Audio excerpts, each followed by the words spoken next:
चलो आज सीखेंगे हम लोग distance and displacement. Class 9th में आप अगर पढ़ रहे हो, है ना, तो ये 9th मोशन चैप्टर जब आप पढ़ोगे ना, ये आपको फिजिक्स का पार्ट है ना।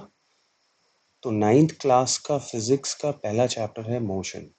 अब मोशन आपको समझता है जहाँ पे आप स्पीड की बातें करते हो, है ना, वेलोसिटी की बातें करते हो, देयर इज एक्सेलरेशन।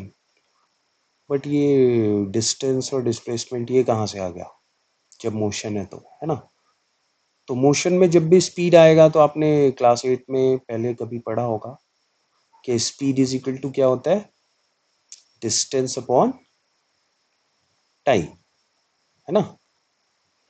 अब देखो डिस्टेंस आ गया, तो अगर आपको स्पीड समझना है तो आपको डिस्टेंस समझना पड़ेगा, राइट। अब क्यों समझना है सर, डिस्टेंस तो हमें पता है क्या होता है।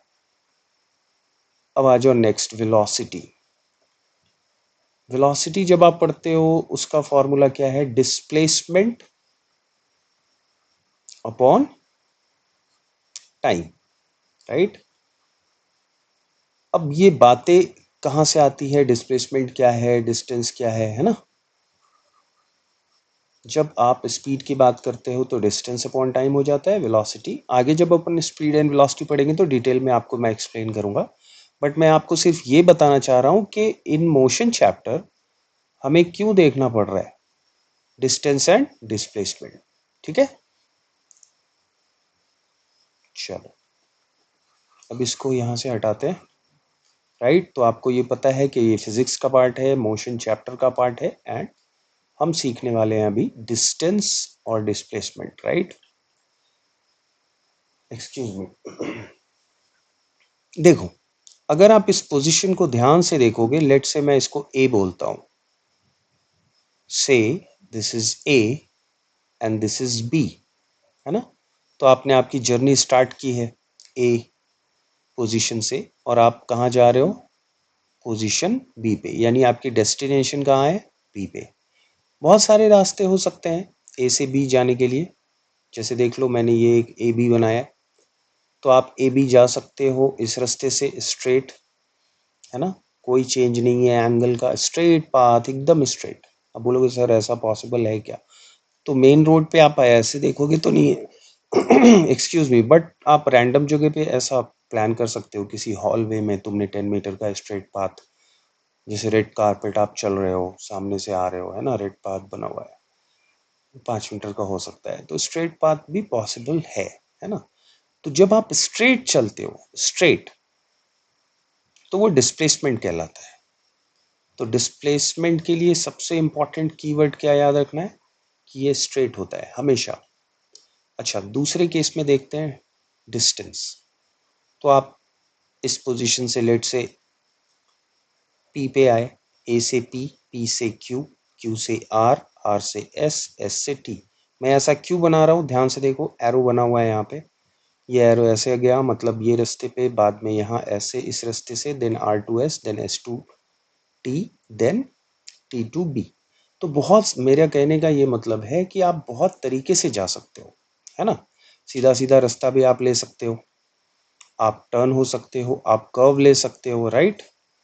कुछ भी कर सकते हैं आप। अब कैसे चलना है कि आप डिस्टेंस कहलाएगा, कैसे चलेंगे कि वो डिस्प्लेसमेंट होगा, ये सबसे इंपॉर्टेंट है, ठीक है। तो जब आप, फिर से रिपीट कर रहा हूं, स्ट्रेट चलते हो तो दैट इज डिस्टेंस। आप कर्व चल सकते हो, लेफ्ट राइट, जिगजैग, है ना, कैसा भी चल सकते हो। जब स्ट्रेट को छोड़ दो तो ये सारे के सारे किस कैटेगरी में आते हैं, डिस्टेंस की कैटेगरी में, और ये हो जाता है डिस्प्लेसमेंट। तो डिस्प्लेसमेंट बार बार रिपीट कर रहा हूं, स्ट्रेट पाथ अगर है, क्या बोला मैंने, अगर पाथ स्ट्रेट है तो वो क्या होगा, डिस्प्लेसमेंट, है ना। पाथ अगर स्ट्रेट है तो क्या कहलाता है, डिस्प्लेसमेंट। देख लो ये रेड वाली लाइन। चलो इतनी बातें क्लियर हो गई। अब ये क्या है और क्यों है, क्यों ये जरूरी है, इसको समझने की कोशिश करते हैं। इस फिगर को ध्यान से देखो, इसमें कुछ दिख रहा है आपको खास बात, ये एक पहाड़ है छोटा सा, इधर एक पहाड़ है, तो एक पहाड़ के पीछे घर है इस बच्चे का और उस साइड क्या है, फैक्ट्री है। ठीक है, तो इसमें प्रॉब्लम क्या है सर डिस्टेंस और डिस्प्लेसमेंट में? देखो, जब ये बच्चा चाहता है कि मैं यहाँ से वहाँ जर्नी ट्रैवल करूँ, यानी अपने घर से फैक्ट्री पे जा रहा है वो काम करने के लिए, तो कोई भी चाहेगा कि ये 120 मीटर वाला जो रास्ता है ना, दिख रहा होगा आपको पिक्चर में, या और मैं जूम करूँ?